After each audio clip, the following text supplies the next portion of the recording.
জনরোষের মুখে অজিত মাইতি পরশু হামলা হয়েছে, ব্যাপক মারধর করেছেন গ্রামবাসীরা, আর আজ তাকে ধাওয়া করা হয়। প্রাণ রক্ষার্থে তিনি ছুটে গিয়ে এক সিভিক ভলেন্টিয়ারের বাড়িতে আশ্রয় নিয়েছেন। তাদের হাতে তুলে দেওয়া হোক।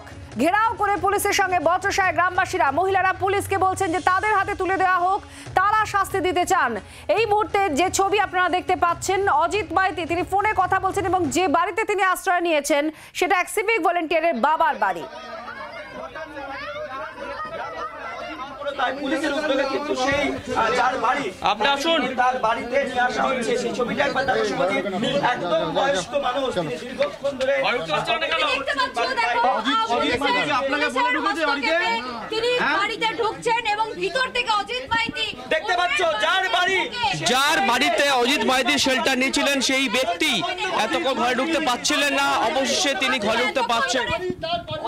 দেখতে পাচ্ছ অজিত মাইতি দরজা খুলে দিলেন, দরজা খুললেন, বাড়ির ভেতরে দরজা খুলে দিলেন এবং অজিত মাইতি ভেতর দরজা খোলার পর তিনি ঢুকছেন। অনুবাংশ আমাদের প্রতিনিধি এই মুহূর্তে সরাসরি আমাদের সঙ্গে রয়েছেন। অনুবাংশ, আমরা কাকে বাড়িতে ঢুকতে দেখলাম, কি ছবি, কে কি একটু জানাও বিস্তারিতভাবে। ভেতরে এখনো শেল্টার নিয়েছেন। পুলিশ বাড়ির মালিককে ভেতরে প্রবেশ করিয়ে দিলেন যাতে তিনি ঘরে ঢুকতে পারে। তার দীর্ঘক্ষণ তিনি না খেয়ে না বসেছিলেন, তিনি জামা প্যান্ট বের করে আনতে পারছিলেন না, সেই কারণে কিন্তু তিনি এখন সেই পুলিশটাকে ভেতরে ঢুকিয়ে দিলেন ঘরে। অর্থাৎ যার বাড়ি অজিত মাইতি তিনি কিন্তু এখনো শেল্টার নিয়ে আছেন। তাকে জিজ্ঞেস করা হয়েছিল যে তিনি তাকে পদ থেকে সরিয়ে দেওয়া হয়, তিনি বলেন আমি কিন্তু খুশি, এই ওয়ার্ডটি ইউজ করেছেন এবং দল ছাড়বেন কিনা সেই বিষয়ে তিনি কিন্তু ভাবাভাবি করছেন, ভাবছেন। অজিত বাবু দাঁড়িয়ে আছে সেখানে দেখতে পাচ্ছি আমরা, এবং সমস্ত ঘরে তালা মারা আছে। তিনি কিন্তু শুধুমাত্র এই ঘরটা শেল্টার নিয়েছিলেন এবং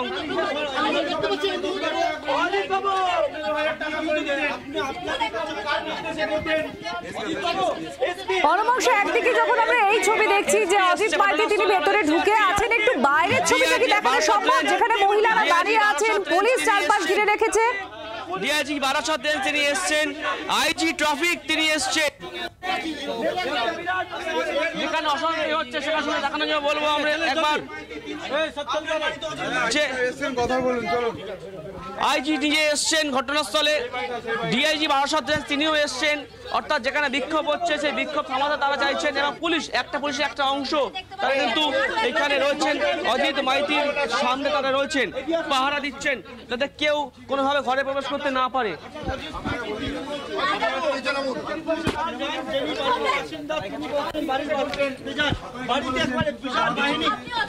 বাড়িতে একটা বড় পুলিশ অংশ দাঁড়িয়ে আছে গেটের সামনে, যাতে কেউ আর ভেতরে প্রবেশ করতে না পারে। বাড়ির যে মালিক সেই মালিককে প্রবেশ করানো হয়।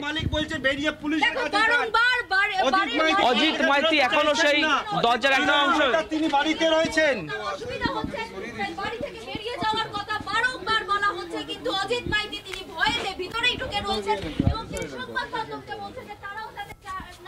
অনুবাংশ, বাইরের বিক্ষোভ কি এখনো চলছে? মহিলারা কি এখনো দাঁড়িয়ে আছেন বাইরে?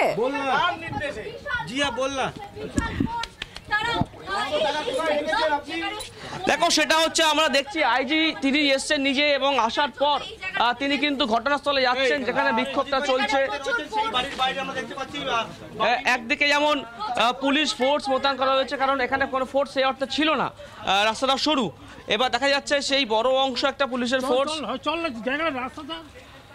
ফোর্স তারা কিন্তু যাচ্ছে, অর্থাৎ যেখানে বিক্ষোভটা হচ্ছে সেখানে অজিত মাইতি যে ঘরে আছেন সেই ঘর থেকে অনেকটা দূরে আমরা দেখতে পাচ্ছি যে ওই যে সাঁকো, সেই সাঁকোর ওখানে কিন্তু অনেক লোক তারা জমায়েত করেছিলেন, এবং সেই লোকগুলি তারা কিন্তু সেখান থেকে সরে যাচ্ছেন। সামনে বড় একটা অংশ পুলিশের কিন্তু রয়েছে, যারা কিন্তু এখানে আইজি রয়েছেন এবং ডিআইজি বারাসাত তিনিও রয়েছেন। মহিলারা এখনো কিন্তু বিক্ষোভ দেখাচ্ছেন, এবং যেটা আমরা দেখতে পাচ্ছি সেটা হচ্ছে এই যে মহিলাদেরকে বোঝানোর চেষ্টা করছে তারা যে কিভাবে কাজ করা যাবে এবং আইন নিজের হাতে না নেওয়ার জন্য কিন্তু বার্তাটা দেওয়া হচ্ছে। আপনারা দেখতে পাচ্ছেন একটা অংশ তারা কিন্তু বিক্ষোভ দেখাচ্ছেন এখনো। হ্যাঁ অনুবাংশ, বলো। এখানে কিন্তু বড় অংশ পুলিশের বড় অংশ তারা কিন্তু এখানে রয়েছেন। পুলিশ চেষ্টা করছে বোঝানোর জন্য, একদম আইজি ট্রাফিক তিনি কথা বলছেন বিক্ষোভকারীদের সঙ্গে। যে আইন নিজের হাতে না নেওয়ার জন্য বারবার ধরে বলা হচ্ছে। আর পুলিশ যে ডেস্ক করা হয়েছে, এসপি রয়েছেন, ডিআইজি বারাসাত রেঞ্জ তিনি রয়েছেন, যেই টিমটা পুলিশ কর্তারা যারা সারাক্ষণ ধরে এই এলাকা আছে তারা কিন্তু প্রত্যেকে ছুটে চলে এসেছে। তারা কিন্তু ভিজিটে গিয়েছিলেন। কি বলছেন গ্রামবাসীদের, কি বলছেন একটু শুনবো। খবর পেয়ে তারা স্পটে আসছেন। আমাদের 7 দিন 8 দিন আমাদের কাজ করতে দিন, তাহলে কাজটা হবে। রোজ যদি আপনাদের ঝামেলা সামলাতে আসতে হয়, কাজ হবে না।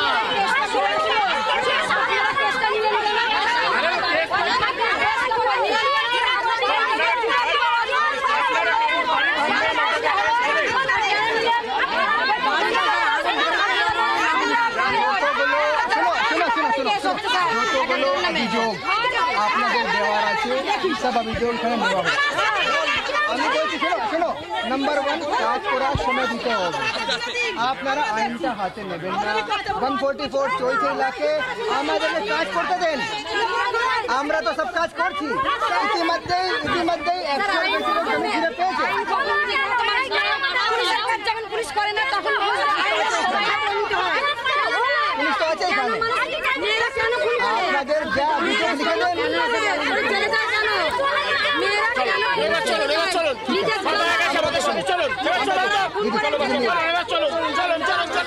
আমরা বাড়ি নিয়ে যাও, যাও।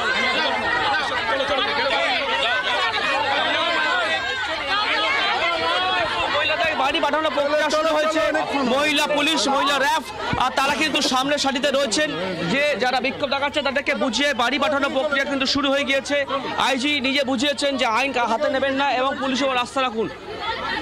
এসপি সঙ্গে রয়েছেন। সবাইকে কিন্তু আস্তে আস্তে সেখান থেকে সরিয়ে নিয়ে যাওয়া হচ্ছে, যেটা হচ্ছে বটতলা মোড়। সেই বটতলাতে কিন্তু দেখতে পাচ্ছি এখনো মানুষ রয়েছে।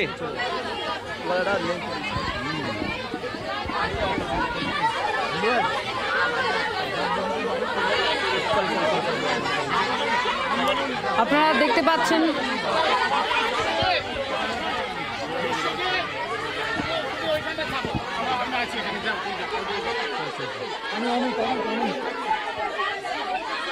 আমরা দেখাচ্ছি অজিত মাইতি, তাকে আজকে ধাওয়া করেছিলেন মহিলারা এবং সেই জটলা বা জমায়েতটা অন্যদিকে আপনারা দেখতে পাচ্ছেন। পুলিশ মহিলাদের শান্ত করার চেষ্টা করছেন, বারবার আশ্বস্ত করছেন যে সমস্ত অভিযোগের সুরাহা করা হবে, তদন্ত হবে, ব্যবস্থা নেওয়া হবে, আপনারা বাড়ি যান, এই চেষ্টা করছে পুলিশ।